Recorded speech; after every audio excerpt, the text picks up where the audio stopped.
A little scary. Here we are, Professor Philip Baldwin. Professor Rick DeRoche. Welcome. Day one, hour one of this collaboration on Earl Lear, which is a piece combining, and again for those studio audience who will see this on YouTube, this is a 40 video series that will be on, you can get accreditation for it at Stony Brook University, or you can see it for free on YouTube when posted. But this process is to examine a new hybridity in performance, new ways of telling old stories, using technology not as a gimmick, but as, is this complementing, is this really adding to the story, is it taking away, does it add some dimension? In early discussions with Rick,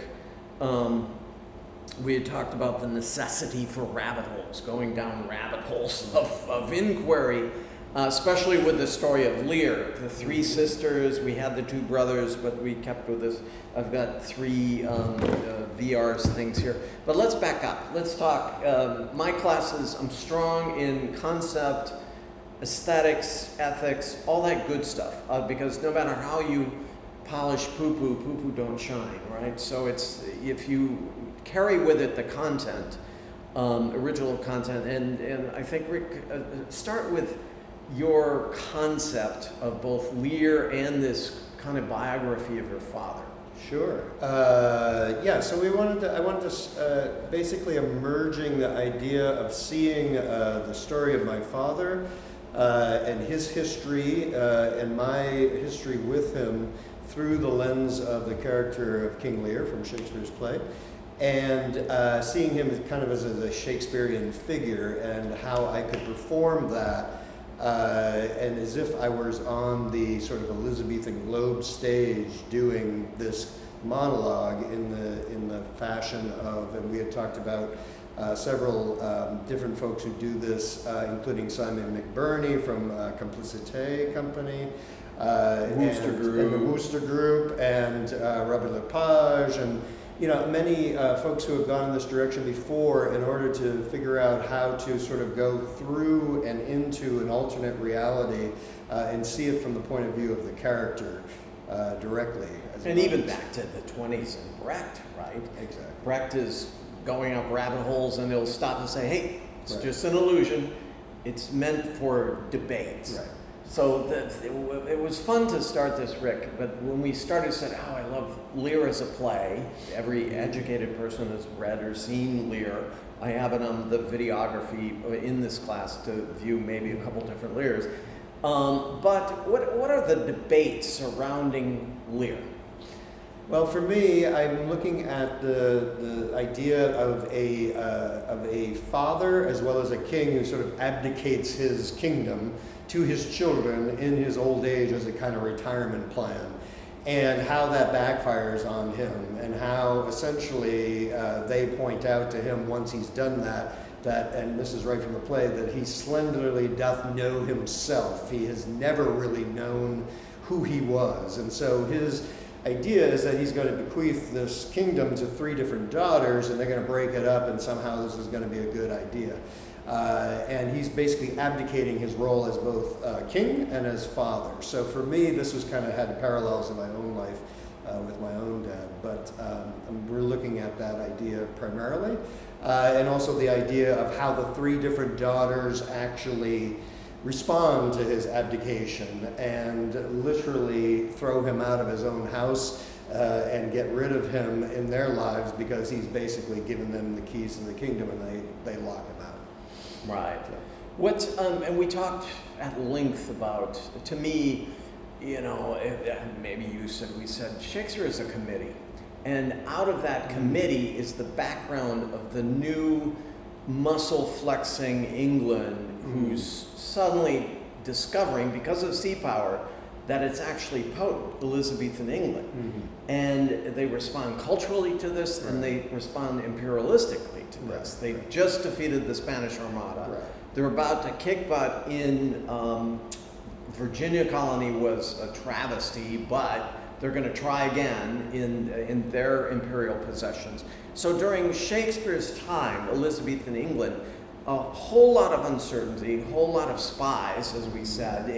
Europe was also a continent that was shaking off the dust of weakness and frailty on the global stage compared to China and India, and said, oh no, we got a stake at this table.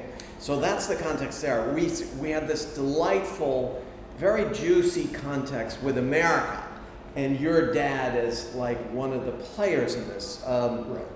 He was a Marine in World War II. We don't quite know. We think he was in Pacific Theater, yeah, which was nasty, nasty, nasty. Also about imperial possessions.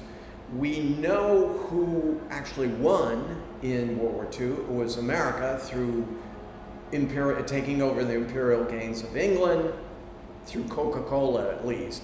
And war production, a jump in the economy, extending the Marshall Plan, staving off the Soviet Union. Japan was soon made a great ally of America, even after this hideous racism and this brutal, brutal Pacific War of two imperial forces going at it together, which we kind of see, gang, a little bit in kind of a, hopefully not a collision course with China. It's Japan, Germany were direct rivals to America, and your father, talk about your father being an inheritor of the spoils of war. Well, I want to go back just a little bit, because he is a French-Canadian immigrant, and his name is Marcel, coming from French Canada, Marcel Desrochers. And around 43, 44, when he joined the Marines, he switched his name, I'm assuming when he came back, actually from the Pacific, to Earl, which to me is a very American name, a very Anglophile, yeah, very Anglophone. Literally, and this is one of the connections to the Elizabethan era, you know, the idea of earls and dukes and kings and this sort of thing, the idea of royalty and American royalty, right? And so you even see it in the name. And so the spoils of war coming out of the Pacific were essentially getting, you know, it was the Eisenhower era, right? We talked about this, and Eisenhower was the general, you know, on the ground, and was elected president consequently because of these successes. And what happens is a lot of these men came back from the war, and the spoils of war were a job, a wife, children, a house, the Levittown that cost tract house, $4,000. Exactly. Everybody could have a house, a car, a yard. A pre-feminist wife, yeah, who was supposed to be obedient and have your 2.5 children, 1.5 cars in the garage. Right. And it was almost like staging Normandy invasion. Right. You know, you return, you get this, that, and the other. Go knock yourself out. So this whole intrigue, and now we face this horrific proxy war in Ukraine, and so this is also a way for us to inspect this play, featuring your father as kind of a figure in the Eisenhower era, and now as America passes its golden years, China is 3, 4, 5 months ago is the GDP leader in the world now. What did your father do with those spoils? Well, essentially, I mean, he did what a lot of men did. We see it in the show Mad Men. The idea that you get a job in the sales industry, advertising, in something that you're an executive, you get an office, you get a secretary, and you get drink a at the job. And you drink, yes, especially at the job, as a way of showing your sort of manhood and also your sort of, you know, your primacy there. And the interesting thing is only the executives could do this, right? And they essentially had, this is where the office as a sort of lair, as a den that you would have it both at home and at work, where you have your private sort of little patch where you have your bar room in your office. Old boy's cave. Yeah, basically man cave, both at work and at home. And so this is kind of the rite of passage for all men. And then you had a wife and kids to support that system, take care of you, and this was sort of barbecues on weekends, exactly. live in some sort of periphery. They're wonderful. For this class, I'm adding a filmography from The Man in the Gray Flannel Suit to Revolutionary Road, a very understated, great film with DiCaprio and Kate Winslet, an amazing film. On this, and I'm teaching an urban planning course too, which the urban, where we house these people are another thing, but we'll get to that later. But here's the interesting thing to me, and starting at the kind of, I hope, the inception of this project, putting it with Lear, the figure-ground relationship. A lot of these returning soldiers had risked their lives, risked everything, much like the Russians in the T-72 tanks now, risking everything. A lot of them didn't know why or how. For Pacific, they're given a racist reason to go and fight. Why We Fight is a famous film. In Germany, you know, there was a sort of you know, responsible propaganda to fight fascism, even though a lot of them didn't understand what it was. And a lot of the authors and Bohemian type men, Hemingway, Orwell, fought in the Spanish Civil War, which they thought was the real war to fight fascism. And the rest was just kind of watered out. What if your dad was alive today, what would he say his place in history was? Well, I want to go back to one thing that I think is interesting, because you see this in the play Macbeth, you see it in King Lear, and you see it in, you know, these plays around the same time, like 1606 to 1610. This notion of PTSD, returning from war. And, you know, we see this in Macbeth. I mean, the guy is being valued as a war machine, as a killer. He can't switch off. Yeah, exactly. And then a lot of these guys came back from the Pacific and from Germany, and same thing. They were in killing machine mode. They were being rewarded for this. And then when they come back to the United States, they don't know how to deal with it. So a lot of them turn to medication of booze and drugs and whatever, just to get them through the sort of the switch in reality of, like, we're doing the good work here by killing people, and now, you know, because the man says, because the nation says, go kill, and then when they come back, you know, since then, I mean, ironically, America hasn't won a war since, so that's. You know, Korea, Vietnam, Iraq, we have these Afghanistan. We have essentially young men set up as fodder. They come back, they often get on, we have a opiate crisis now, they get on these drugs. A great book we have to mention, because it was part of it, is actually Lenny Bruce, who did go off into action and then came back to Long Island to be a comic, and he was in the wonderful book, How to Insult People and Gain Enemies, or whatever that is. It's a wonderful biography. He talks about, he could not believe seeing dead bodies floating, coming back to America and seeing all his older friends or whatever, and it's as if nothing ever happened. Exactly. And we know his story on heroin and booze and whatever.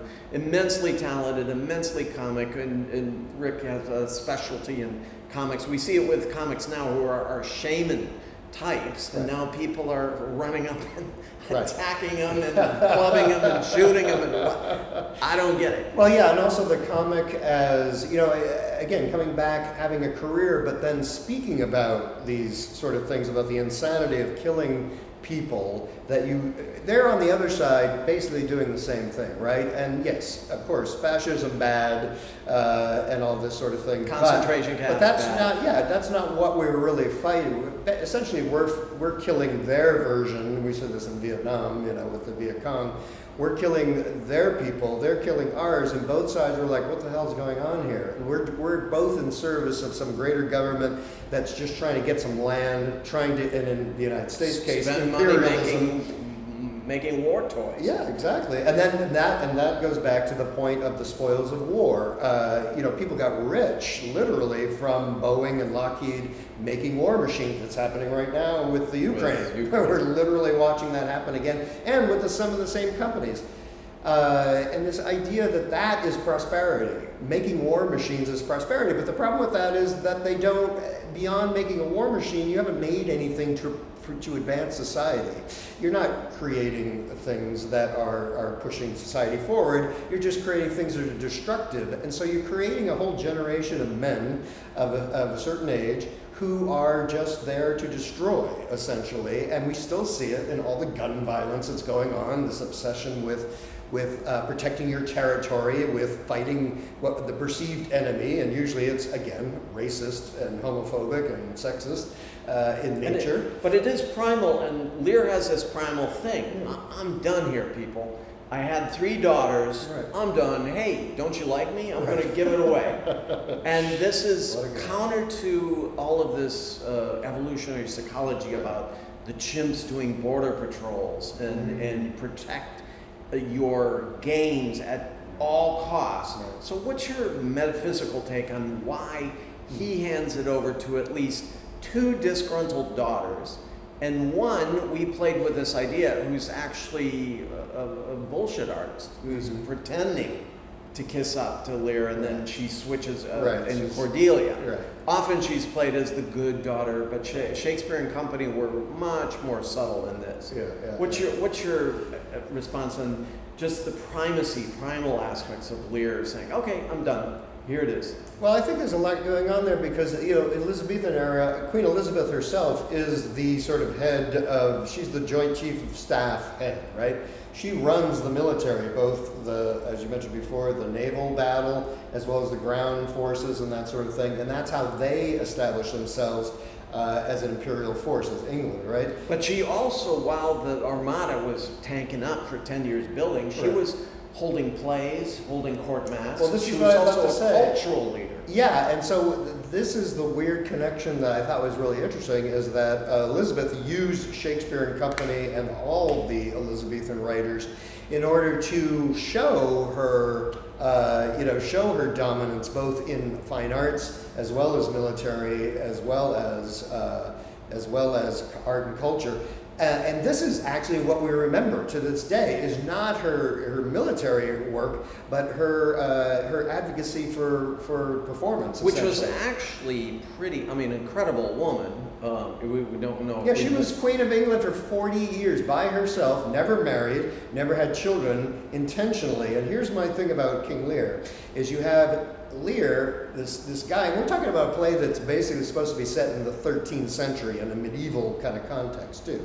It's not Britain in the even in the 17th century. It's Britain in the 13th century, and it's the idea that post-Roman, pre-Anglo-Saxon. Exactly, and at that point you are giving your kingdom over to this woman to run, and the irony is, of course, Henry VIII, who was Queen Elizabeth's father, he famously assassinated 8 wives, right, in order to get a male heir, and he never got one. The one male heir he had, I think it's Edward VII or something like that, died young. And so, ironically, Elizabeth becomes queen, and then she's smart enough to be like, well, if I get married, I'm going to have to give all my shit away to a man, and whoever my husband is going to run the show, and I just become sort of a figurehead queen and take care of the children and whatnot. So she gets this. So I'm looking at something in there where Lear is seeing these daughters,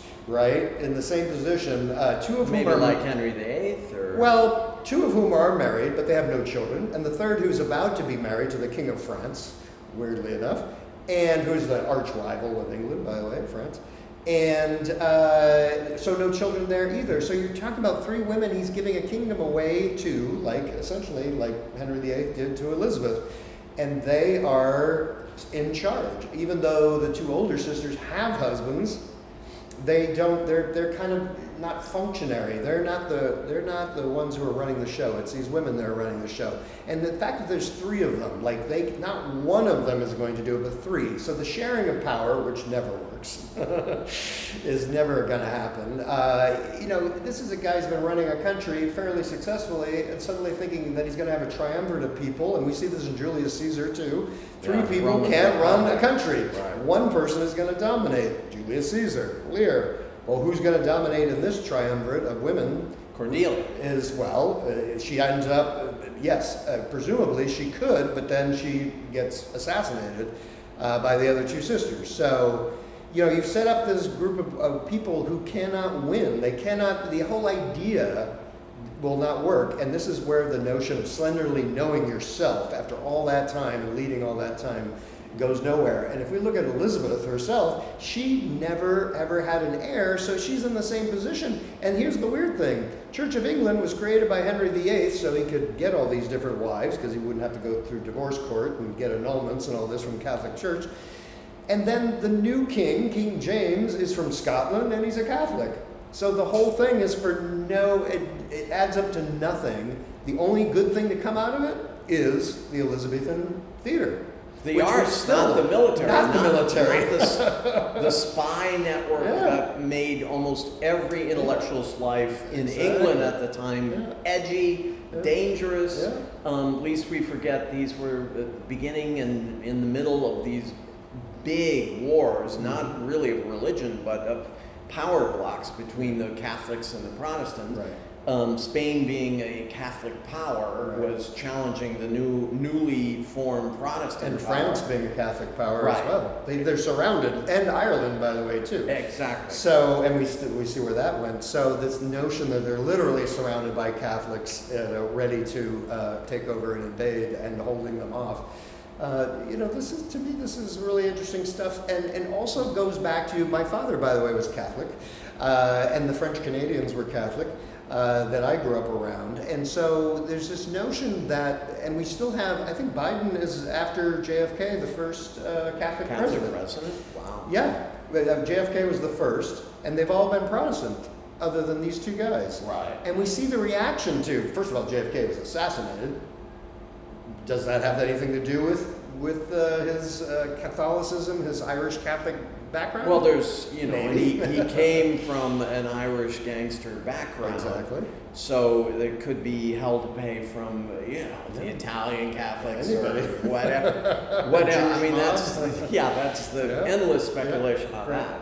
So, but there's this idea that the religion, again, religion very, very, very, very dominant in the society, but essentially, the Lear world is one that is medieval in the sense that it is about superstition. It is about, and we have this in this particular show, the Wheel of Fortune, the notion that things are arbitrarily on a wheel, not controlled by God, not controlled by, about divine forces, because you got to remember, kings were considered divinely put into place. Right. They were supposed to be appointed by God, no matter who they were and where they were. And so to suddenly bring this out and say, well, this person isn't exactly, A, is not the divine king, and B, we're not even respecting the religion of which, it all stems from, the Roman Catholic Church. How does that work? How does that work in a kingdom, how is this going to be sustained? And the answer is it isn't sustained. Well, this is fantastic, and I imagine my poor little hard drive on here is almost giving up the ghost. This is very instructive. We'll usually start our collaboration looking at content, tools, backgrounds, but here's what we talked about, this framing of Earl. And everyone's a fan of Kurt Vonnegut's Slaughterhouse-Five, Joseph Heller, Catch-22. I've read that these drones are going in and nailing these $20 million tanks of the poor Russian boys who are just frying alive in their tanks. Earl wins the spoils of war. He's patted on the head when he's come back and said, do that thing you do. And there's a sense after World War II that, certainly out of Lenny Bruce, there was no there. Right. There was no there to the Eisenhower era spoils, which Kennedy, the story about Kennedy is older brother Joe blows up in a bomber. He was supposed to be the guy set up for president. Kennedy almost dies getting his PT boat rammed. And we see it up to Kerry, who had to be a Vietnam War hero. That in a sense, these were massively stupid wars now, these industrial wars. But at a time in the American mythology, maybe even global mythology, this is where a male cut his teeth. Right. This is, and then explain about what, this is interesting, what he returned to in America, in New Hampshire. You know, like Lenny Bruce said, right. It's a landscape that hasn't changed, but it's also radically changed. Right. Well, I think part of it too is again that what they're coming back to, like in my father's case, is a salesman, right? And we also see this in Mad Men, right? The advertising executive. It's all about selling something. It's all about the maybe product. People don't need. Well, they don't need, like literally. You know what I mean? Life insurance, like cigarettes, yeah, for what? Yeah, whatever. Buick. And yeah, that's the metaphor we use here in this show. The idea of the car as symbol. That and you so, need and it the for idea mobility. yes, and also you need to be sold it too, and it needs to be upgraded. You can't buy a basic car with 4 wheels. Bigger you have fins. You have to buy a thing that's a chariot, basically, that shows your dominance.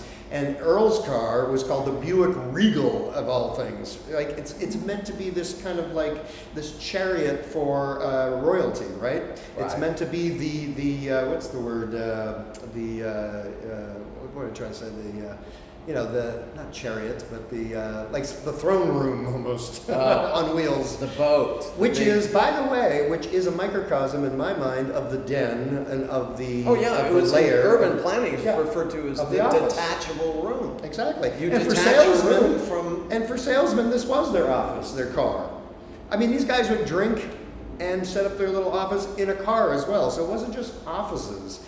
It was everywhere. You would go and you would have your little world in which you had all these things. You had a secretary, you had booze, you had all these people telling you how great you were, and your only job was to bullshit somebody in order to sell them something that they probably really didn't need, to say that they were at a certain status, and hopefully middle class status, because no one wanted to be associated with working class or lower middle class. Yeah, the class struggle, even though there's that comparison, are arch rivals, just like Elizabeth, was the Soviet Union. Right. These proxy wars that are still happening, but with different pedagogy around the world. And this is, Rick, this is an extremely fecund piece. We talk about that big boat, the big Buick, that figures, and this summer gas is hitting $6-7 a gallon. It's coming to a screeching halt. Yep. You know, as Sartre would say, the elements of bad faith are there, and that's why the bad faith we see in Lear is instructive in combining these two stories. Two, well, not to mention that fossil fuels themselves are destroying the world for something we really don't need. I mean, we see it here in New York City. The city is being dominated by bicycles and e-bikes now, which is probably how it should be in a city of this size. Holland. Why do we have traffic 24 hours a day in the city everywhere? Everyone's in their detachable rooms with their music, with their iPhones. Yeah, all disconnected from each other. Yeah. So this is ironic because it's actually feeding, you know, again, the Russian oligarchs are like, well, we'll just withhold the oil from you guys and we'll squeeze you dry, literally. And that's what they're doing. And this is what's happening in the Vietnam era as well. So again, we also have the civil rights movement that happens right at the end of the Eisenhower said, hey man, everyone but us, you know, and Jim Crow ain't gonna fly.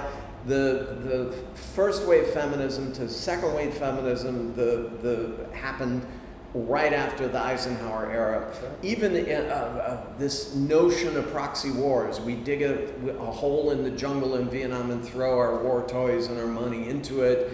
Don't even look at the babies getting napalmed. This is a serious fecund piece about the similarities, what perhaps, or what we don't learn from history, and proxy wars. And also I would say the final thing for me anyway was these guys returning from war as war heroes, getting spoils of war. None of this was actually, they embraced. Most of these guys, because of the trauma of war and PTSD, were self-medicating with booze or drugs or whatever. Lenny Bruce, heroin, for example, was a huge thing, even amongst middle class or working class folks, because they found all these things during war in order to self-medicate to get themselves through the horrors of the day-to-day. So you're bringing these people back and you're saying, here's your reward, a car, a house, a wife, a child. Obedient wife. Yeah. But this is obedient children. But it has no meaning because that's because essentially there's no there. There's no what is the value of this for someone who, you know, again, you're going as a 18-year-old kid, by the way, 19. I think people forget this. College age kids who are literally, you know, hadn't even been in the world yet, and now they're being given this family and this house and this job and this after killing people. Yes, as a reward for doing killing this. people. So I think a lot of them, and my father certainly was not the only person in this, would use booze to self-destruct and sort of like pull themselves out of this reality, and then eventually just divorce themselves literally, in the case of some people, like getting divorced, and pulling themselves away from this. And my father pulled himself so far away from the reality of Levittown and the 2.5 children in cars, to the point where he started his own church. He for the bingos. Yes, to make money through bingo and start his own sort of very self-helpful other Mammon is God. Yes. Exactly. So this notion that they were not satisfied with just the commuting 9 to 5, you know, the 5-day-a-week job downtown, it sounds all good on paper, but of course none of it is real and none of it has any value, and it's not something they chose. It was something that was given to them in response, you know, and as they're a supposed reward. to play. So they don't have a choice to do this. This is just what's expected. So gang, in conclusion, we have this 2 wonderful pieces, figure ground alternating with all of this. Hopefully we got VRs here where people can go down rabbit holes and maybe see the daughters in that direction, exploring open narratives. We have certainly a lot of the gender roles discussions, narratives happening now are actually still a reaction to Eisenhower-era America, the spoils of war. We have 2 pieces about territory. What do we need? What do we have? Why do we have to set our territory? We now have, just briefly, I saw a poster on the Metro North that said, your new house, 1 hour from New York, under $1 million. And I'm just looking at that like, what is going on here? Is everyone drinking the Kool-Aid? Yep. So we have this collision of force. We hope to use all of these toys, not as gimmicks in themselves, but as a way of bolstering the Lear and the Earl story. This is a work in progress, and so I guess we'll continue perhaps with a couple of the content issues with this. I'll be extending the how-to. We have the why-to here, the how-to with VRs. I have a wonderful program that could even reinvest Earl as an AI. We could just plug in data and let this little avatar go off. So the very notion of death, you know, what are we uploaded into these states as a memory, as Kurzweil talked about. So we have a number of interesting things. We want to experiment with creative technology, not fetishizing any of these toys, but trying to see if this is a way to tell story. Rick, thanks much. Yeah, thank you, sir. And see you soon. All right, thanks, guys.